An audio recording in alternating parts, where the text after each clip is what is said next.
Salam sejahtera saudara yang kekasih di dalam nama Tuhan Yesus Kristus. Kembali kita bertemu dan kali ini kita akan membicarakan lagi Injil dan kesembuhan. Kita sudah mendiskusikan Injil dan kekayaan. Nah, di dalam Injil dan kesembuhan, mari kita membaca di dalam 2 Korintus pasal 12. 2 Korintus pasal 12, 7 sampai 10. Demikian firman Tuhan. Dan supaya aku jangan meninggikan diri karena pernyataan-pernyataan yang luar biasa itu, maka aku diberi suatu duri di dalam dagingku, yaitu seorang utusan iblis untuk mengecoh aku supaya aku jangan meninggikan diri. Tentang hal itu aku sudah 3 kali berseru kepada Tuhan supaya utusan iblis itu mundur daripadaku. Tetapi jawab Tuhan kepadaku, cukuplah kasih karuniaku bagimu, sebab justru dalam kelemahanlah kuasaku menjadi sempurna. Sebab itu terlebih suka aku bermegah atas kelemahanku, supaya kuasa Kristus turun menaungi aku. Karena itu aku senang dan rela di dalam kelemahan, di dalam siksaan, di dalam kesukaran, di dalam penganiayaan dan kesesakan oleh karena Kristus. Sebab jika aku lemah, maka aku kuat. Saudaraku yang kekasih, kali ini kita memikirkan bagaimana ada suatu peristiwa yang sangat luar biasa yang melanda Rasul Paulus. Kita sama-sama tahu Paulus adalah seorang yang sangat jahat sebelumnya karena membunuh pengikut Yesus. Tetapi di sisi lain dia adalah seorang scholar, ahli perjanjian lama, seorang yang mempunyai masa depan yang cerah, calon pemimpin agama. Bintang terang bersinar atas Paulus. Masa depan yang gemerlapan menanti Paulus. Tetapi mari coba kita lihat dan kita selusuri secara pelan-pelan satu demi satu. Apa yang kita sedang hadapi atau sedang jalani? Nah, saudara-saudara, Paulus sudah terkenal juga dalam pelayanannya. Banyak orang yang kemudian sembuh karena pelayanannya, termasuk Eutikus, yang kemudian pada waktu mendengar khotbah rupanya jatuh dari lantai 2 begitu, lalu disinyalir dia mati, kemungkinan mati suri. Yang jelas kemudian dia didoakan oleh Paulus lalu hidup kembali. Tetapi yang pasti adalah terlalu banyak juga peristiwa-peristiwa yang luar biasa yang memang sudah dikerjakan oleh Paulus dalam soal kesembuhan. Tetapi sekarang kita diperhadapkan kepada sebuah pertanyaan. Kalau begitu, apakah kalau Injil diberitakan semua kesembuhan akan terjadi? Nah, ini sebuah pertanyaan menarik, saudaraku. Karena yang biasa kita dengarkan selalu begitu. Injil sama dengan kesembuhan. Sehingga saudara-saudara, setiap orang pergi untuk KKR, ya mau carinya sembuh, atau mau carinya kaya, atau mau carinya kekuasaan. Sehingga tanpa sadar kita sudah bergerak dari sesuatu situasi yang sangat menakutkan sebetulnya bagi saya. Karena orang tidak lagi diajar kepada sebuah ajaran yang konkret, dan orang tidak datang untuk mau belajar mengerti firman Tuhan, tapi untuk mendapatkan kuasa Tuhan. Ini 2 hal yang berbeda sekali. Nah, oleh karena itu, di dalam apa yang kita baca ini, ya, kita melihat bagaimana Paulus yang banyak sekali orang sembuh karena doanya, ternyata dia sendiri sakit pada dirinya. Coba perhatikan itu, saudaraku. Bahkan dikatakan di dalam pergumulan pengalaman Paulus adalah dia menanggung sakit itu, Tuhan taruh duri yang sangat menyakitkan. Paulus adalah tipe seorang pelayan yang teguh, yang kuat, yang tahan banting begitu. Tetapi kemudian menghadapi apa yang sedang digumulinya saat itu, ia menjerit, dia kesakitan, dan dia berdoa memohon kepada Tuhan supaya duri itu diangkat darinya. Tak tanggung-tanggung, saudara. Dia berdoa sampai 3 kali, berulang-ulang kali. Kalau sampai dia berdoa dan mengulang, itu bertanda begitu seriusnya persoalan yang dihadapi oleh Paulus, yaitu rasa sakit yang sangat mengganggu. Tetapi heran, Tuhan tidak menjawab doa Paulus dengan berkata, sembuhlah engkau. Tapi Tuhan bahkan berkata, Paulus, biarlah kuasaku nyata di dalam kelemahanmu, di dalam sakitmu. Cukuplah kasih karuniaku bagimu. Loh, kasih karunia Tuhan mestinya kesembuhan dong. Kan begitu, saudara ya? Ternyata tidak. Nah, oleh karena itu adalah amat sangat luar biasa salah, bukan? Kalau kita menerjemahkan Injil sama dengan kesembuhan, kasih karunia sama dengan kesembuhan. Bukankah itu mengerikan? Tapi bukan tidak bisa Tuhan menyembuhkan, itu urusan kecil. Apalah sulitnya bagi Tuhan untuk mengangkat duri pada diri Paulus, karena duri itu Tuhan sendiri yang mengizinkan itu ada di sana. Tidak ada satu setan pun bisa mengganggu anak Tuhan kalau bukan seizin Tuhan. Itu harus diperhatikan dan dipahami baik-baik. Tuhan jauh lebih berkuasa dari setan. Jadi setan urusan kecil itu. Urusan besar itu adalah kita dengan Tuhan. Ingat, urusan dengan setan urusan kecil. Urusan besar adalah urusan kita dengan Tuhan. Nah, karena itu sebetulnya hidup benar, hidup sesuai kehendak Tuhan, maka buah keselamatan, kenikmatan kehidupan sudah menjadi hak waris kita. Nah, kita kembali saudara kepada pergumulan apa yang sedang kita jalani, apa yang sedang kita lakoni itu. Maka apa yang kita pikirkan di dalam bagian ini adalah bagaimana semua pergerakan itu menjadi pergerakan yang luar biasa sekali. Sehingga Injil dan kesembuhan menjadi pergumulan-pergumulan serius kita. Injil dan kesembuhan menjadi sesuatu yang terpatri di dalam batin, menjadi sesuatu yang harus diperhatikan dengan seksama. Jadi Injil tidak identik dengan kesembuhan. Injil adalah berita tentang Yesus Kristus yang mati, bangkit, dan naik ke surga. Itu saja. Kesembuhan hanyalah bonus ekstra yang Tuhan bisa kasih, bisa tidak dalam sebuah penginjilan. Itu bukan sebuah kemutlakan, bukan sebuah keharusan, apalagi dijadikan sebuah tujuan. Itu sangat mengerikan, lari dari apa yang diajarkan oleh Alkitab. Nah, karena itu kita mesti kembali kepada pesan-pesan Alkitab itu. Ingat tadi, kesembuhan ada bisa. Nah, karena itu memang seringkali orang bilang gini, lupa kalau doa nggak ada kesembuhan, orang nggak rame. Doa yang ada kesembuhan, orang rame. Maka mulai lagi muncul pertanyaan. Jadi tujuan kebaktian ini dibikin supaya orang ramai atau mengerti kebenaran? Kita untuk menyenangkan Tuhan atau menyenangkan orang yang datang? Kacau balau lah semuanya. Karena poinnya, senternya itu sudah nggak jelas lagi. Apa? Bagaimana dan mau kemana? Ini menjadi pergumulan-pergumulan serius dalam kehidupan anak-anak Tuhan. Sehingga kita perlu satu kehati-hatian di dalam tiap langkah-langkah kita. Supaya apapun yang kita lakukan harus kita lakukan dalam kehendak dan kemuliaan nama Tuhan itu. Saudara-saudara, maka di dalam bagian ini kita melihat menjadi satu bagian yang penting. Bagaimana kemudian ini menjadi prinsip yang harus kita lakukan dalam kehidupan kita. Nah, jadi yang pertama kita mesti memahami Injil dan kesembuhan tidak ada korelasi langsung di sana. Kesembuhan bukan tujuan penginjilan. Bukan. Tujuan penginjilan adalah memberitakan Yesus yang mati, bangkit dari kematian dan mengalahkan maut, naik ke surga. Itu gegap gempita kemenangannya. Itu inti Injil. Bahwa yang kedua, dalam penginjilan kalau ada kesembuhan itu bonus yang Tuhan kerjakan. Bisa ada, bisa tidak. Jadi itu bukan keharusan sekali lagi, apalagi tujuan. Nah, sekarang dari aspek itu kita lihat. Sekarang kita akan lanjut lagi, saudara. Nah, jadi kalau begitu kita bisa melihat dengan sungguh-sungguh seorang penginjil besar seperti Paulus ternyata dihantam sehingga dia berteriak. Tetapi apa sebetulnya yang terjadi antara Injil, penderitaan atau sakit daripada Paulus dan keinginannya untuk sembuh? Keinginan untuk sembuh jelas lah ya, karena sangat sakit dan mengganggu. Tapi kenapa itu ada? Kenapa diberi kepada Paulus? Apakah Paulus orang yang jahat? Nah, ini untuk memurnikan lagi pikiran-pikiran dualistik yang berkembang semakin menggila pada masa kini. Ya, kalau orang sakit, itu setan. Kalau miskin, itu setan, terkutuk dan seterusnya. Begitu naik, begitu bodohnya kita mengulang-ulang lagi kesalahan sejak zaman perjanjian lama sampai kemari. Para rabi-rabi mengajar salah. Sampai Tuhan nabi-nabi yang benar menegur mereka. Orang kalau menerusi Alkitab baik-baik, lihat baik-baik. Nabi Mika karena benar, Zedekia dan 400 nabi lainnya menghantam dia, dan dia dipenjarakan oleh raja yang sudah dibutakan oleh nubuat salah dari Zedekia. Baca Alkisahnya itu Raja Ahab. Waktu dan mau berperang dengan Yosaf melawan kerajaan Aram. Kalau kita mau membaca semua dengan baik, teliti Alkitab, betapa seringkali kita menemukan dalam tiap kitab kemurkaan Tuhan kepada umat Israel. Nah, ini jadi jangan ditumpang tindikan. Ya, jadi tiap konteks mesti kita lihat. Kasus Naaman kita mesti lihat, mesti pelajari semua baik-baik. Ya, karena saya pun jangan lupa mati mutilasi ya, digergaji jadi bagi berapa itu. Jangan bilang itu terkutuk. Yang bilang terkutuk itulah yang akan terkutuk. Bagaimana ya saya bisa terkutuk? Nah, ini perlu kehati-hatian. Nah, di dalam perjanjian baru Paulus mengalami duri. Apakah dia terkutuk?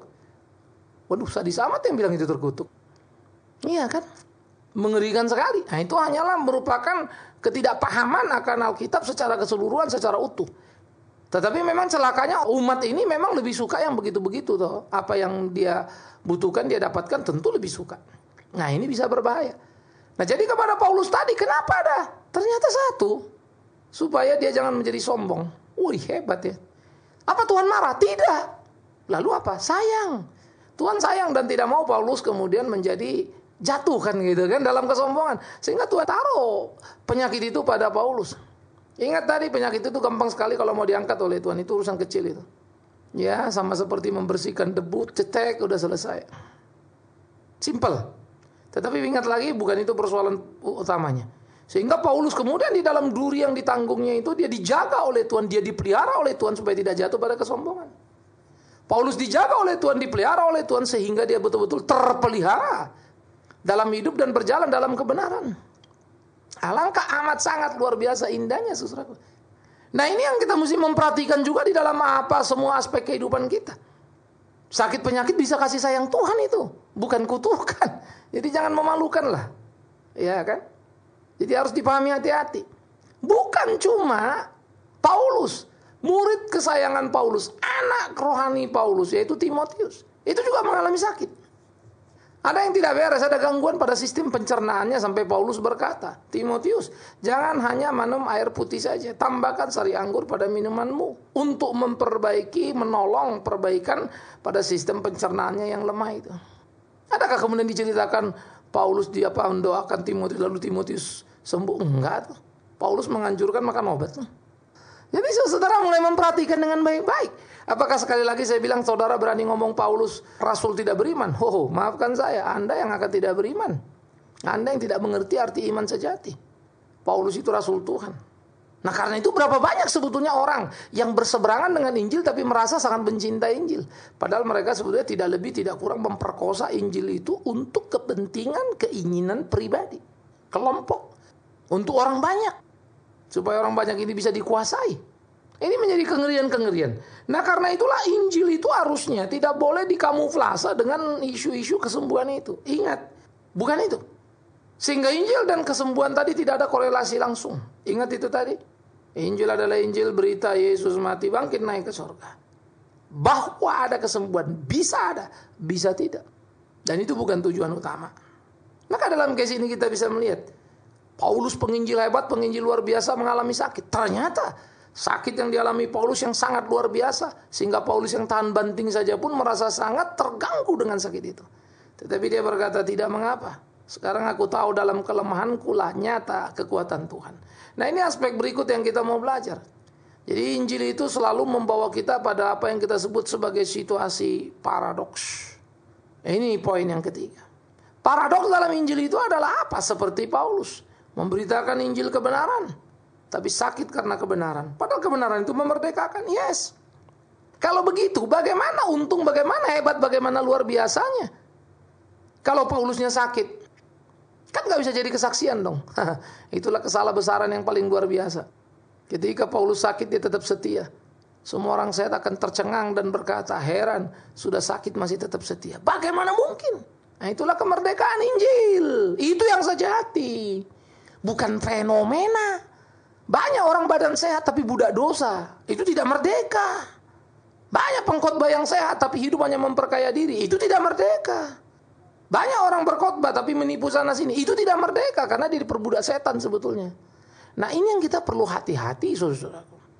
Karena itu kita perlu menyikapi. Kekayaan itu urusan kecil buat Tuhan. Biasa dia kasih. Tapi bayangkan kalau orang menghalalkan segala cara untuk mendapatkannya. Sangat ironi. Atau terus kemudian gelisah dan gak bisa hidup karena yang harta itu tak ada. Waduh, lebih berat lagi kan? Berarti dia sudah terikat dengan itu. Padahal kita dimerdekakan oleh Kristus Tuhan itu. Entah apa yang sedang dikerjakannya dalam kehidupan kita. Kita percaya yang terbaik dirancangnya. Tapi yang terbaik tidak sama dengan selalu sembuh. Paulus menanggung duri yang berat. Timotius terganggu pencernaannya. Tim dalam pelayanan Paulus banyak yang sakit. Dan hanya tertinggal tidak bisa meneruskan pelayanannya. Itu biasa dalam Alkitab. Tapi Tuhan punya planning di sana. Tetapi orang-orang yang sakit ini semua adalah orang-orang yang sehat. Tuh, maksudnya apa? Sehat rohaninya. Sehingga fenomena sakit tak pernah membuat mereka menjadi kecewa. Tak pernah membuat mereka kemudian apalagi mundur dari pelayanannya. Enggak. Itulah paradoks. Ya, lemah tapi kuat. Di dalam kelemahanku, nyatalah kekuatanmu. Yes, puji Tuhan. Makanya saya bilang tadi kalau ngeliat orang sakit kan kita ngeliat orang lemah. Tidak. Justru di situ keunggulan kekuatan Paulus. Dan dalam sakitnya dia bersaksi betapa hebatnya Tuhan yang menghidupi kehidupannya. Totalitas paradoks yang terjadi dalam memahami Injil memang seringkali sangat mengganggu pikiran kita.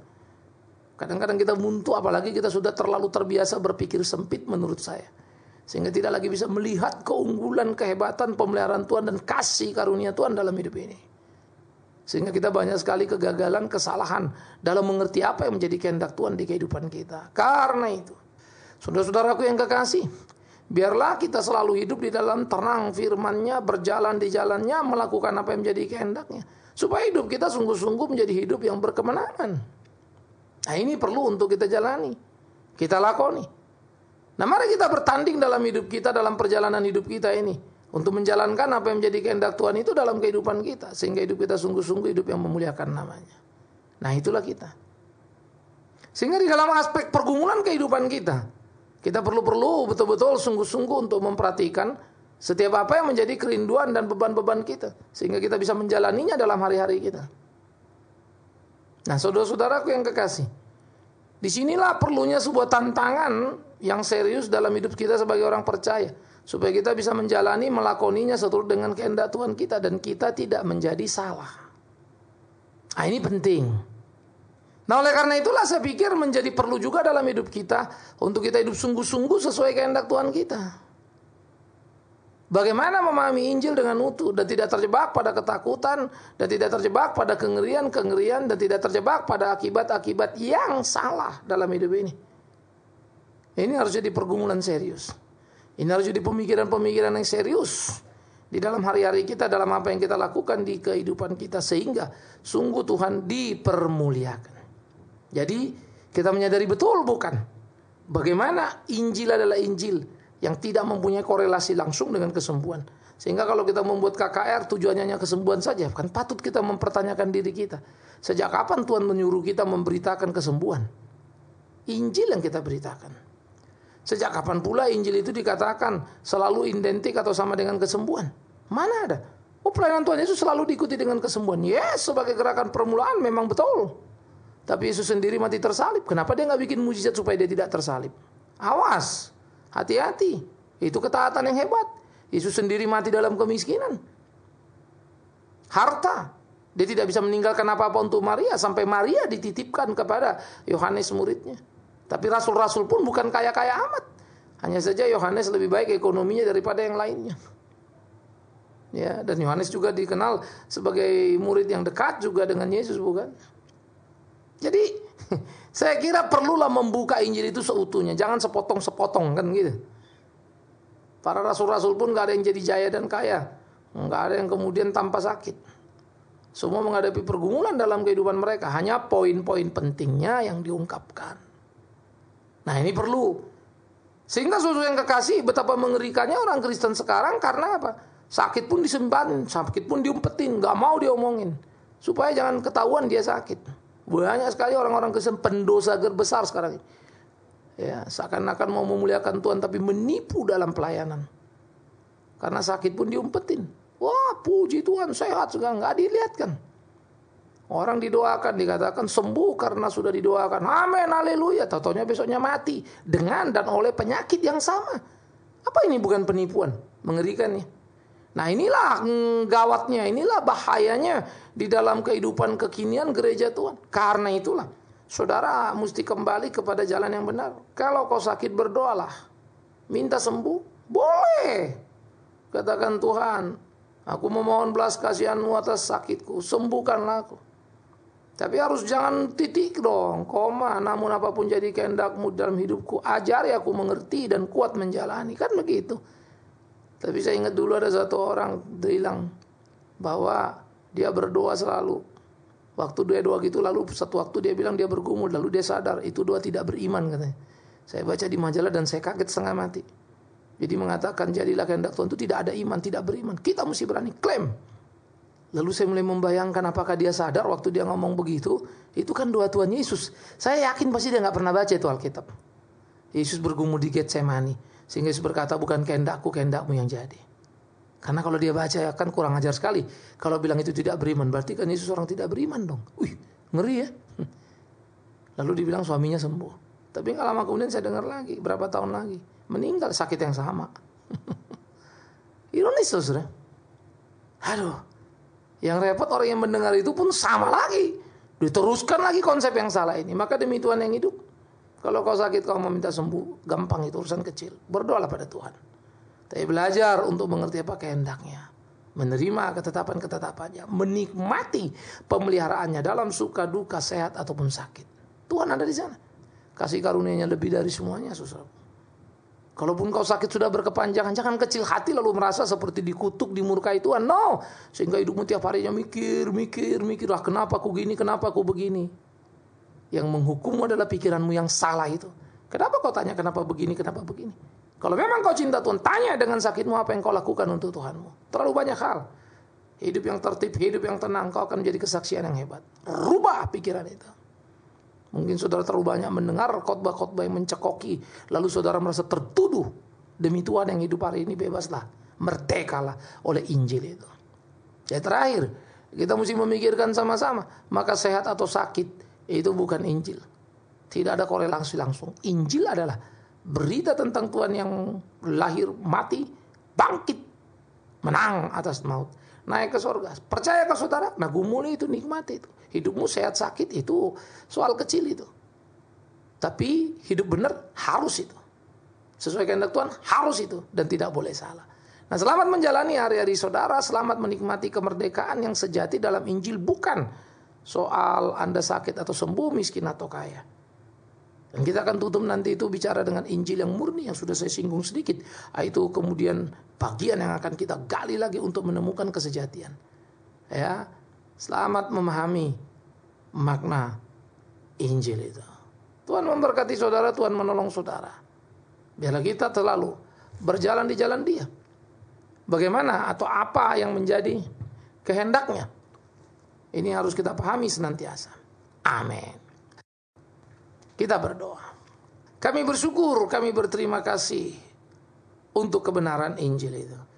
Tuhan tolong kami, Tuhan pimpin kami, supaya kami terus hidup dalam kebenaran-Mu, melakukan apa yang menjadi kehendak-Mu. Terima kasih Tuhan. Ajari kami memahami Injil yang murni, tak terjebak pada perangkap salah di kehidupan ini. Tuntun pimpin kami, merdeka semerdeka-merdekanya oleh Injil itu. Dan tidak dilarikan ke kiri ke kanan, apalagi sekedar hanya memuaskan diri. Demi Yesus Kristus Tuhan, pusat pemberitaan Injil yang sejati, kami berdoa, kami bersyukur, dan mohon pimpinan Tuhan dalam hidup ini supaya kami senantiasa berjalan di jalan yang Tuhan mau. Terpujilah Tuhan. Amin.